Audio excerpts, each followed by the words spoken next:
Pride and Prejudice by Jane Austen, Chapter 42.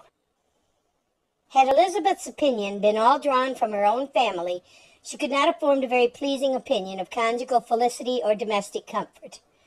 Her father, captivated by youth and beauty, and that appearance of good humor which youth and beauty generally give, had married a woman whose weak understanding and illiberal mind had very early in their marriage put an end to all real affection for her. Respect, esteem, and confidence had vanished forever, and all his views of domestic happiness were overthrown. But Mr. Bennet was not of a disposition to seek comfort for the disappointment which his own imprudence had brought on in any of those pleasures which too often console the unfortunate for their folly or their vice. He was fond of the country and of books, and from these tastes had arisen his principal enjoyments. To his wife he was very little otherwise indebted than as her ignorance and folly had contributed to his amusement. This is not the sort of happiness which a man would in general wish to owe to his wife, but where other powers of entertainment are wanting, the true philosopher will derive benefit from such as are given. Elizabeth, however, had never been blind to the impropriety of her father's behavior as a husband. She had always seen it with pain, but respecting his abilities and grateful for his affectionate treatment of herself, she endeavored to forget what she could not overlook, and to banish from her thoughts that continual breach of conjugal obligation and decorum which, in exposing his wife to the contempt of her own children, was so highly reprehensible. But she had never felt so strongly as now the disadvantages which must attend the children of so unsuitable a marriage, nor ever been so fully aware of the evils arising from so ill-judged a direction of talents. Talents which, rightly used, might at least have preserved the respectability of his daughters, even if incapable of enlarging the mind of his wife. When Elizabeth had rejoiced over Wickham's departure, she found little other cause for satisfaction in the loss of the regiment. Their parties abroad were less varied than before, and at home she had a mother and sister whose constant repinings at the dullness of everything around them threw a real gloom over their domestic circle. And though Kitty might in time regain her natural degree of sense, since the disturbers of her brain were removed, her other sister, from whose disposition greater evil might be apprehended, was likely to be hardened in all her folly and assurance by a situation of such double danger as a watering-place and a camp. Upon the whole, therefore, she found, what had been sometimes found before, that an event to which she had been looking with impatient desire did not, in taking place, bring all the satisfaction she had promised herself. It was consequently necessary to name some other period for the commencement of actual felicity, to have some other point on which her wishes and hopes might be fixed, and by again enjoying the pleasure of anticipation, console herself for the present and prepare for another disappointment. Her tour to the lakes was now the object of her happiest thoughts. It was her best consolation for all the uncomfortable hours which the discontentedness of her mother and Kitty made inevitable, and could she have included Jane in the scheme, every part of it would have been perfect. "But it is fortunate," thought she, "that I have something to wish for. Were the whole arrangement complete, my disappointment would be certain. But here, by carrying with me one ceaseless source of regret in my sister's absence, I may reasonably hope to have all my expectations of pleasure realized. A scheme of which every part promises delight can never be successful, and general disappointment is only warded off by the defence of some little peculiar vexation."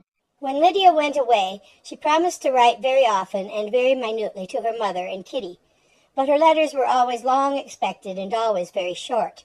Those to her mother contained little else than that they were just returned from the library, where such and such officers had attended them, and where she had seen such beautiful ornaments as made her quite wild, that she had a new gown or a new parasol, which she would have described more fully, but was obliged to leave off in a violent hurry, as Mrs. Forster called her, and they were going off to the camp.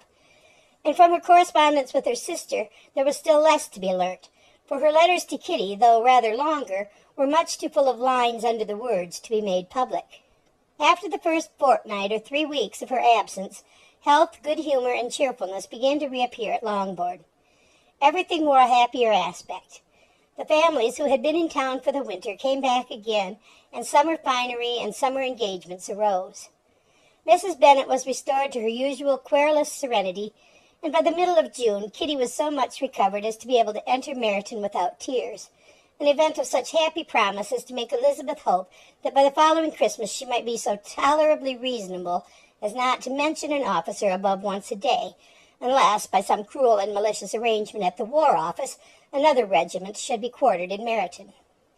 The time fixed for the beginning of their northern tour was now fast approaching, and a fortnight only was wanting of it, when a letter arrived from Mrs. Gardiner, which at once delayed its commencement and curtailed its extent.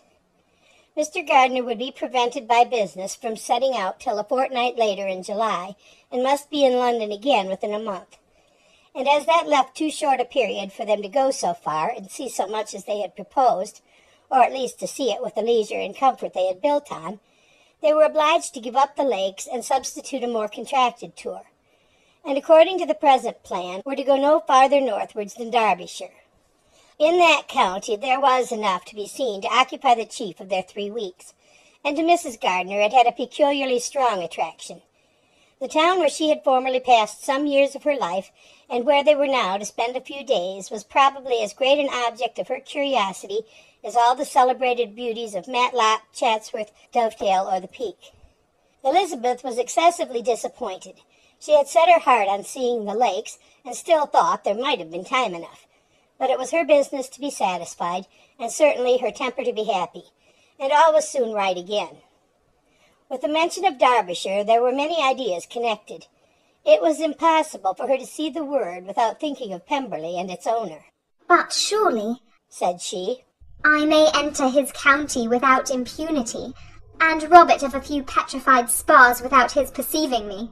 The period of expectation was now doubled.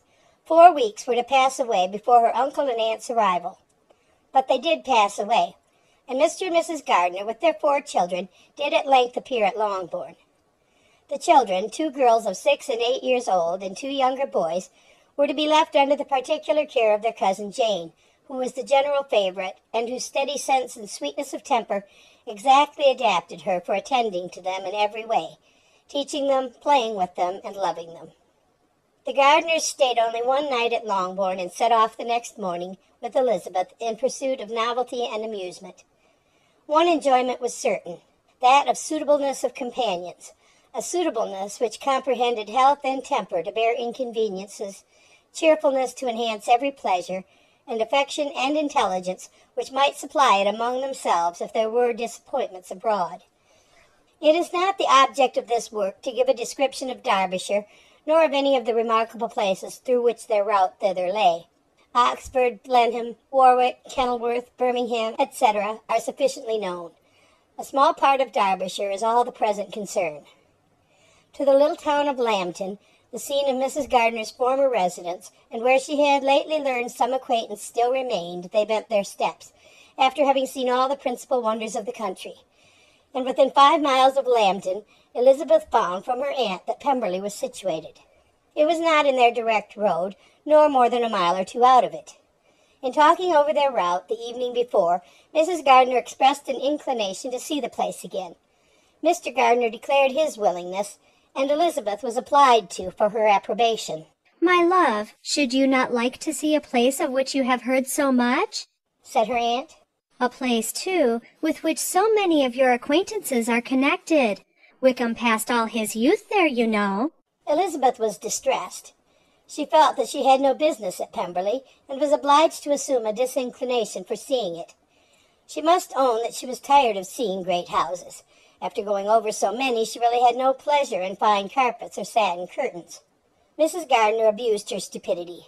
"If it were merely a fine house, richly furnished," said she, "I should not care about it myself, but the grounds are delightful. They have some of the finest woods in the country." Elizabeth said no more, but her mind could not acquiesce. The possibility of meeting Mr. Darcy while viewing the place instantly occurred. It would be dreadful.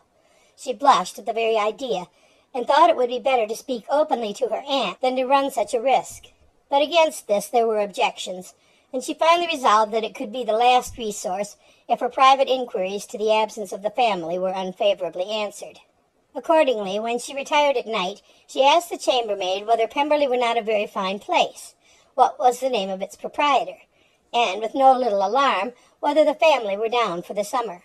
A most welcome negative followed the last question, and her alarms now being removed, she was at leisure to feel a great deal of curiosity to see the house herself, and when the subject was revived the next morning, and she was again applied to, could readily answer, and with a proper air of indifference, that she had not really any dislike to the scheme. To Pemberley, therefore, they were to go. End of chapter 42.